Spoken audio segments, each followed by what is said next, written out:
All right, we're back. So we're gonna open up the Valtor starter box now. This one looks in good condition. Once again, no damage to the box, nicely sealed. Let's check it out. I'm gonna pop her open.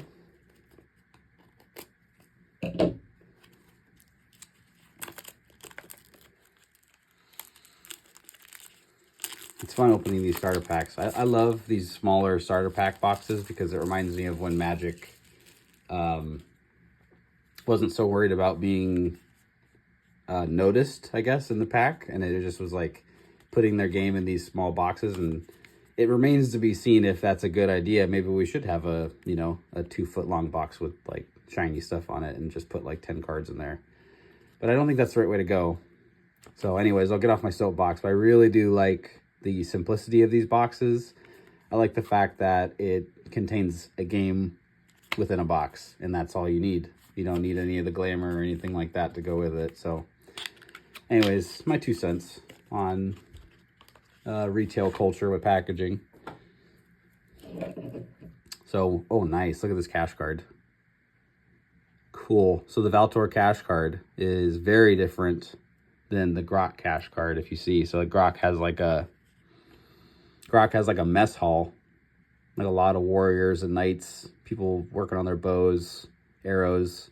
And then Valtor has kind of a similar setup, but his definitely looks more like some studying's going on. I think there might be some spells and some potions getting brewed and things like that. So a cool distinction. Let's open this up real quick.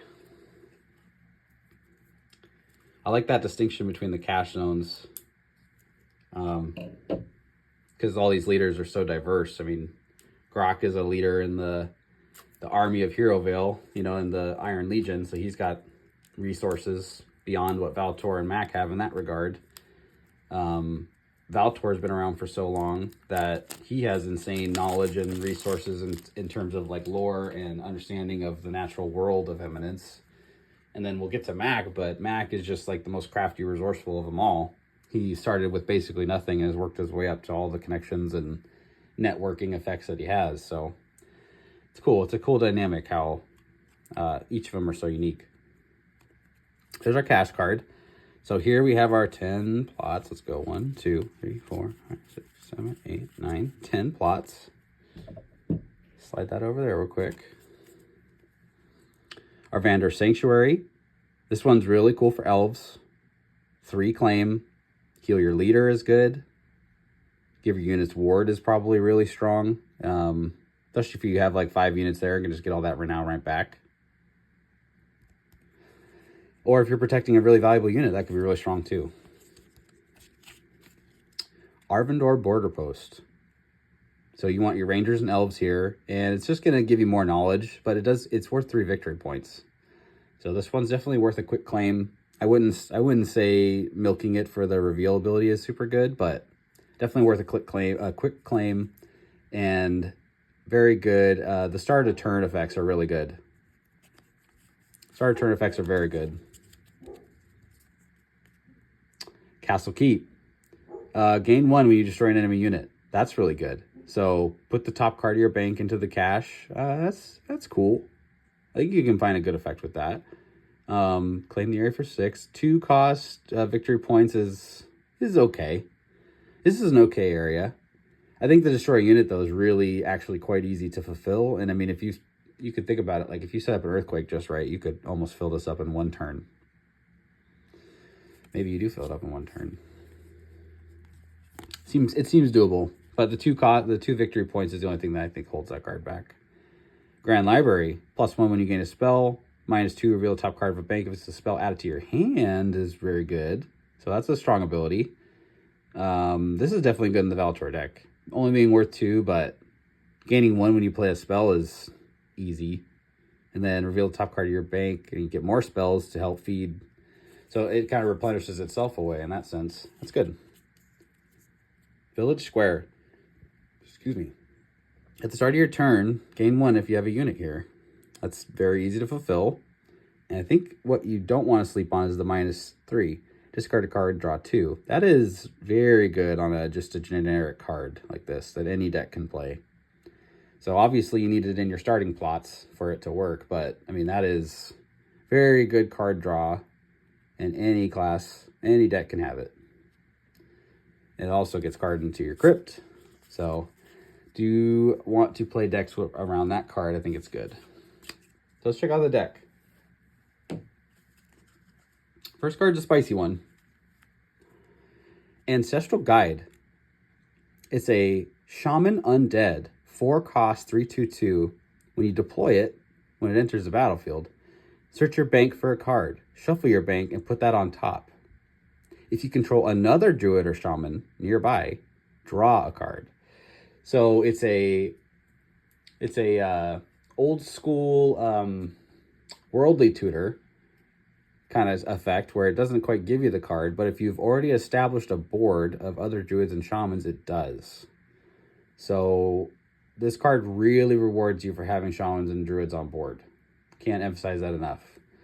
So in the right deck, I think this is a 3 of. I think it's really, really good. This is probably one of the best cards in Shaman. So I almost wonder if this is like, you know, the future of most Shaman and Druid decks, because it's such a good consistency card.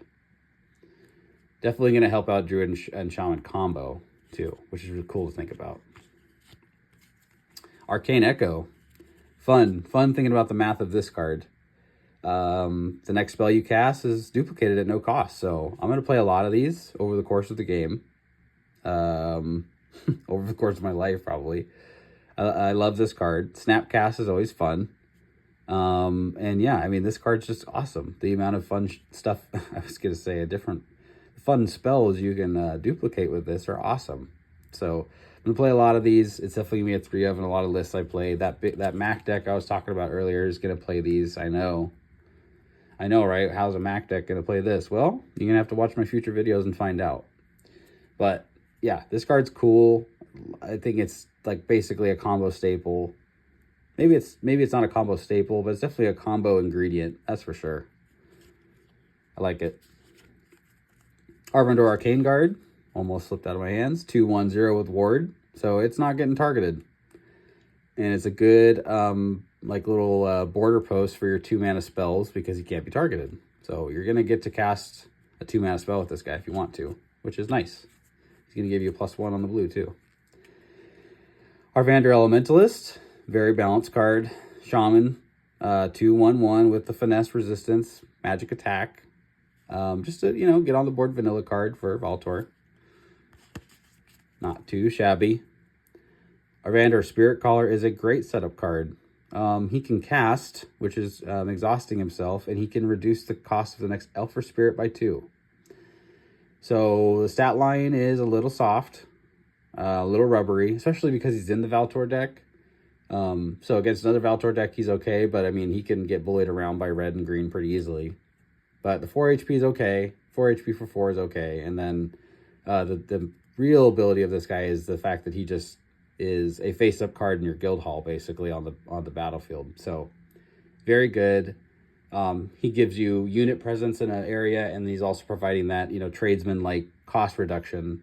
I shouldn't say tradesman, any face-up card in your guild. But it's giving you that tempo of almost like a tradesman deck, I guess is what I'm getting at. So yeah, any face-up card in the guild is going to give you 2. This guy kind of counts like a face-up card on the battlefield. That's also working in your guild. So, all right, Baubles of Lore. Valtor deck upgraded big time with these. This card's so cool. Fair card draw. I know I've said that in previous videos. Say it with me. Fair card draw. Bauble of Lore. Bauble your mind. Number 1 mana, number 1 in our hearts. Destroy this item, draw a card is going to be cool. I think a global item that comes back from the crypt and draws you a card for 1 is cool. I don't think it's insanely busted or anything like that, but it's definitely something to consider. And it's going to make graveyard recursion a thing. When you can recur things from your crypt, this is an egg.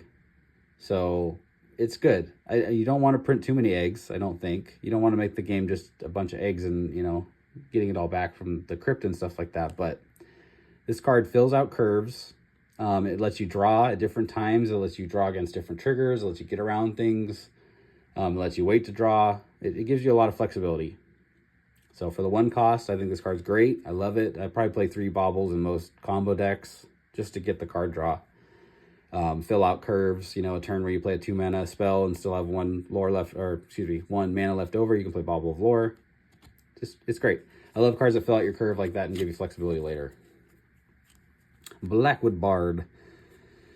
6 mana, 5/2/2. Give a friendly unit +1 attack and they gain 2 health. So, the stat line is basic for a 6-drop, but the skill is great. +1 attack and 2 health. So, he can really fund a war for you. If he's allowed to chill and play for people, he can really fund a war for you. So keep this guy in mind. I think bards are going to get stronger as more sets come out. I think bards are uncommon for now. No, not a pun on the rarity or anything like that, but they're uncommon in the alpha set for now. And as more sets come out, I could see bards getting more support. But this is going to be a great top-end Bard card, not just in Bard decks, but any deck that wants to sustain smaller units and keep a fight going. This is your guy. Oh, yeah. So this is an awesome cycle of wizards, vanilla wizards. This is the blue wizard. He is very blue. He is the essence of blue. He's a 3/2/1 for 3, so it's just... This card's very symmetrically blue. It's cool, and I know there's like a cycle of the different colors, and they all just kind of have this like interlocking gears kind of stat lines and stuff like that. So I think it's cool. This is like the Journeyman Knight of Wizards, right? The same stat line, it's just blue. So if you think of it like that, this is a cool card. It's gonna rip off a lot of cool casts for you at the 3-cost spot. I like it. This is another cool card. Concentrate. Draw 3 cards. So yeah, paying 5 to draw 3 cards isn't insane, but man, casting to draw 3 cards? Okay. I remember a card came out in Lorcana and I thought to myself, man, this would be good if you could sing it for 3 and then it costs 5. And this is it. You can cast this for 5 and just use a unit that costs 5 or less, or with potent or whatever, and draw 3. I mean, that is huge card advantage. 2 concentrates in there. Cool. Strong card draw. Very strong. Corrosive Touch. Look at the art. Just gushing, just hot green acid. And it's like Nickelodeon slime time. Am I right? Getting slimed. Remember that? All right. Deals 2 plus acid. So deals 2 plus magic acid to a target and destroys an item they have equipped. Twofer. This is an auto twofer. Sometimes you get a 2-for-1 when you kill a unit with it equipped, but this one's always going to do that. Especially if it melts the armor off and it kills the unit too. I think that's kind of the point of this card, right?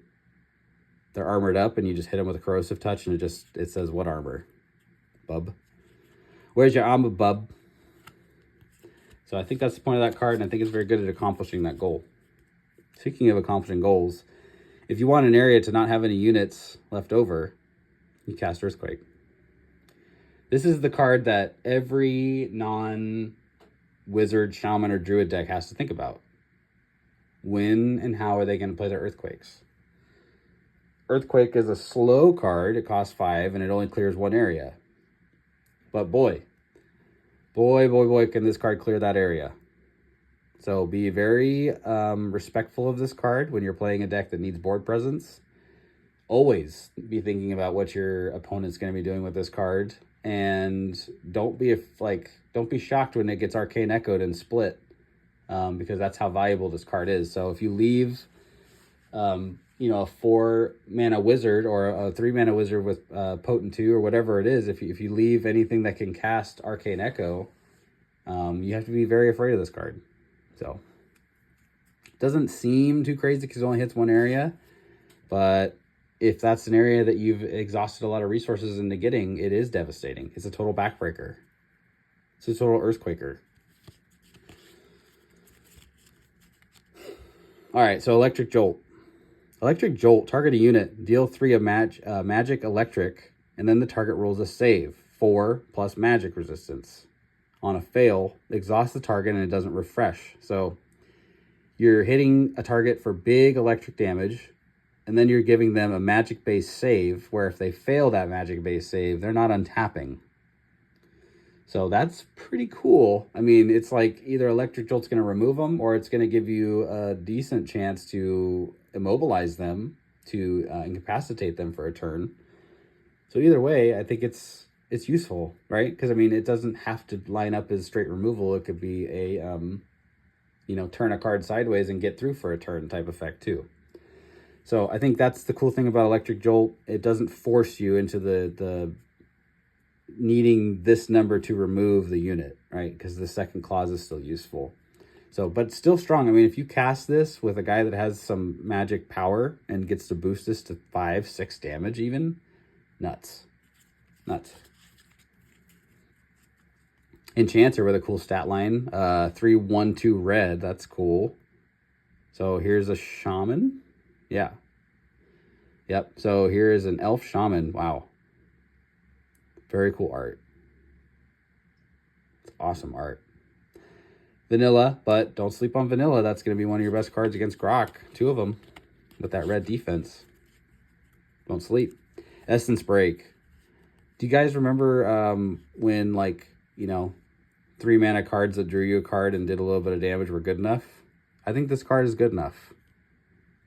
Deal 2 to a target plus your magic. Oh, no, sorry. Deal 2 not plus your magic, but if it destroys the unit, draw a card. So, cool, right? Cycling removal. Not super strong. Deal 2 damage, but believe me, there's plenty of little things that just get, kind of tossed out onto the board that can catch one of these. So, I love Essence Break. I don't like getting Essence Breaked, obviously. That's my least favorite thing.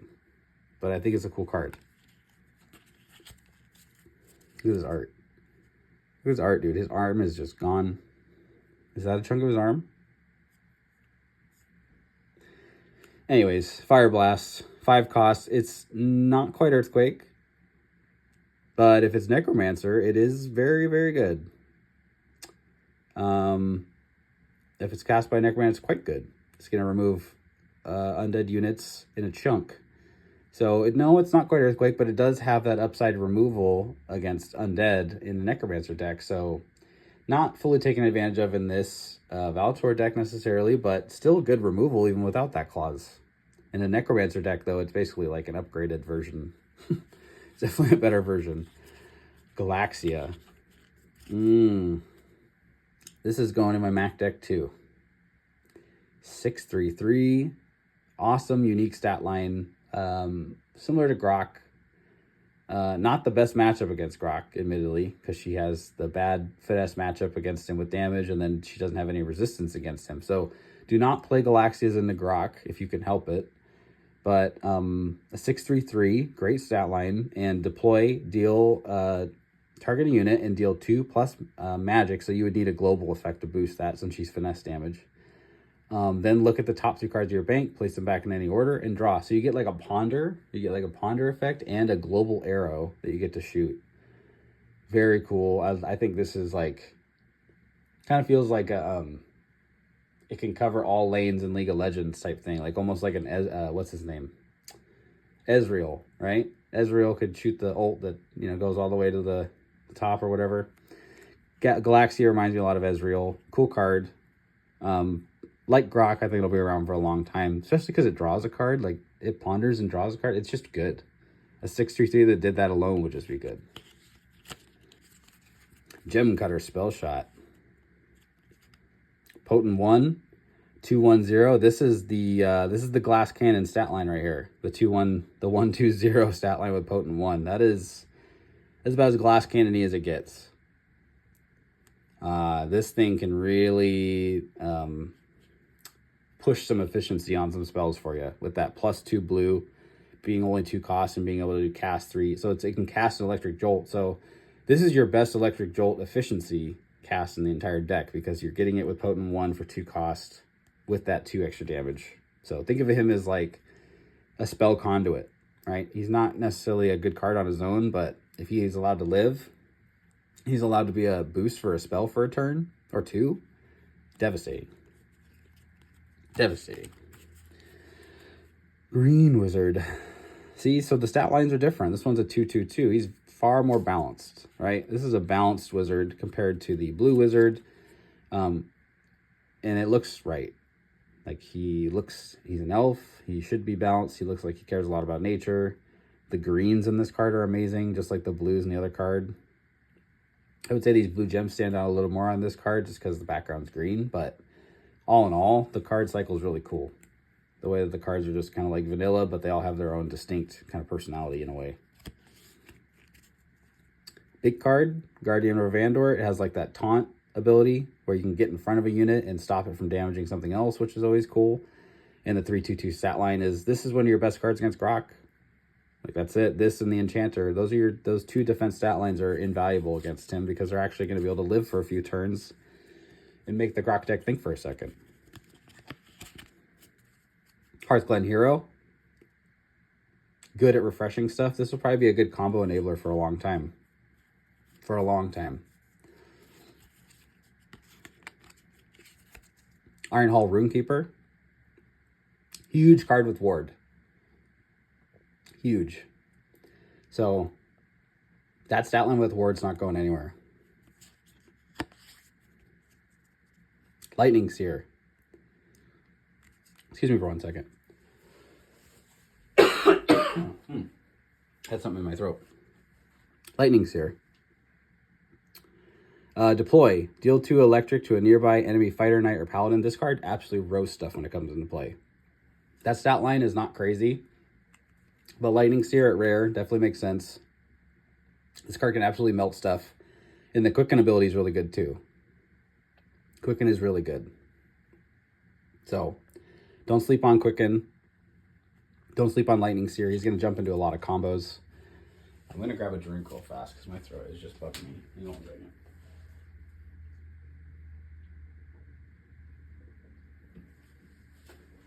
Okay. Yeah, when you talk for 20-something minutes, sometimes your throat gets a little dried out. Lightning Seer is a very good card. Maplehurst Seer. The 3/2/1 stat line is good. For 4 drops, okay. But that scout ability is awesome. Very awesome. So definitely use her to set up the top of your deck. Get a look at what's coming. And then when you're done with her, she's great at casting stuff too. Always has something to do with that card. That card always has a valuable tap or cast ability for you. Master Mage. Master Mage. 5/3/2 stat line. Definitely respectable. A little bit more of a breaker than a wall with the 3/2 defense, but a little wally. Can be a wall. But definitely more of a breaker. So this will come in. This will help you bust up looser, smaller defenses with that 3 attack. And he can also turn around Earthquake everything too, which is kind of scary. The Red Wizard. The 2/3/1 stat line. So as you see, blue was a little more defensive. Green was by far the most well-rounded. Red Wizard, 2 health, 3 attack, 1 defense. So as you see the cycle continues, the stat lines and the art kind of play out. I think this one shows a 3 attack kind of stat line a little bit more with the kind of sharp, blacks and whites in the background, stuff like that. Definitely has more of an aggressive tone to it than the nature-based wizard. So I like that. 2 of those. Oh, he's here. And we got 2 of them. Oh, okay, well, all right, boys. Let's go. He's here. I honestly think this is one of the, if not the best cards in the game, this is one of the coolest, strongest combo enabling cards in the entire game. Wow. 2 of them? 2? Okay, you spoiled us. You spoiled us. 2 of these guys. Okay, so, I mean, the 6 cost 5/2/2. Yeah, we've talked about 5/2/2 stat lines. They're nothing crazy. For a 6 drop, it's a little undercosted. But, I mean, the sweet thing about this guy is potent too on a 6 drop. He can cast 8 mana spells, guys. He can tap and cast 8 mana spells. Oh boy. I love this card. I want the alt arts for this card. I want everything to do with this card. This is such a cool card, and I plan on building the Mac deck that I was talking about earlier in the video. This is the guy. This is the glue that holds it all together and sets up the combo. He's going to enable you to cast 8 mana spells in a deck that has no business casting those spells. Favorite card of the set, maybe. I don't know. I love that card. Definitely in the top 3. Whisper Willow Balladeer, potent 1 on a 5-drop, still good. I mean, this is cool too. It's going to get you to 6 mana cards. And it's a bard, which is probably a little more interesting. It definitely has some cool, like, kind of almost like Bombadillion type vibes there with the Weeping Willow in the background. Really cool. Yeah, this card's good, but it's not this. I mean, this is a card here. So expect this to be the top end of a lot of combo decks and stuff. I think Whisper Willow Balladeer is more of it's a good top end for a bard deck. It's got 5 health. So there's nothing to disrespect about this card. Potent 1 on a 5-drop is just significantly different than Potent 2 on a 6-drop, I think is the difference. Minstrel, 2/1/1, basic stat line. This is the fastest, easiest bard to get on board. This card's gone through a few different stat lines, but I think it's right now. This looks right. 2/2/1/1. Vanilla bard. Ignite Weapon. I've talked about this card before. It doesn't look like much, but I think at 2 costs now, I think it might have gotten a cost reduction. It used to be 3. At 2 costs, it's very efficient. Deals 2 fire damage or dealing combat damage. So you're looking at this as like a little bit worse than your short swords, right? Because it's only 2 damage with no crits or anything like that, but it's blue damage. And we're always going to look at blue damage as a little more valuable than red damage, because I feel like red damage is the type of defense you're going to run into more red defense on average than blue defense. So we don't get the crit bonus like a short sword, but we're getting that nice +2 blue, which is very, very consistent. So yeah, the units in these decks are probably not as well equipped to take advantage of a +2 like a Grok deck is. But nonetheless, Ignite Weapon is still efficient. And it's still a way for a wizard deck, a shaman deck, a druid deck to effectively play a short sword that's better. It's almost like a scimitar short sword hybrid. And we have the High Seer. When you start a turn, you reveal the top card of your bank. You may put it on top or bottom. If it's a spell, you may banish it and cast it until end of turn. Dope. At the end of your turn, glimpse 2. So this, I mean, Valtor is all about, I mean, you see the 12 health. He's very fragile. He's only worth 4 victory points, so he's not going to lose you the game if you don't protect him. But it's not hard for 1 or 2 hits to add up and take Valtor out, especially with a crit. So definitely aware that his ability is good, but once he is extinguished, that ability is gone. So we have to make sure that we play Valtor in a way that's thoughtful of this, so that we get enough value out of that by the time that the game, because you'll see like a Mac deck get value early, you'll see a Grok deck get value in the first few turns. This deck kind of needs to imagine a snowball rolling down the hill and really needs to take advantage of all that accrued value over time. So that's it for the Valtor deck. I feel like that was this deck list here is really impressive. It's got a lot of good glue cards that hold us together. I'm super duper glad we have the Silverlight Arcane Archer. I love this card. So happy it's here. I'm going to be building a deck with that soon, probably posting it on the Discord. But for now, guys, this is the Valtor deck. If you're interested, let me know. Leave any comments about this deck. So far, if you're more interested in the Grok deck, let me know what you like about that deck. If you've liked the Valtor deck more, please tell me what you like about that in the comments. And yeah, I mean, we're going to be giving some of these decks away and stuff like that. So please let us know what you like, what you don't like, and we can start fitting you out for giveaways and things like that. But for now, I get to move on to my favorite. We'll save that for the next video, but I'll see you there.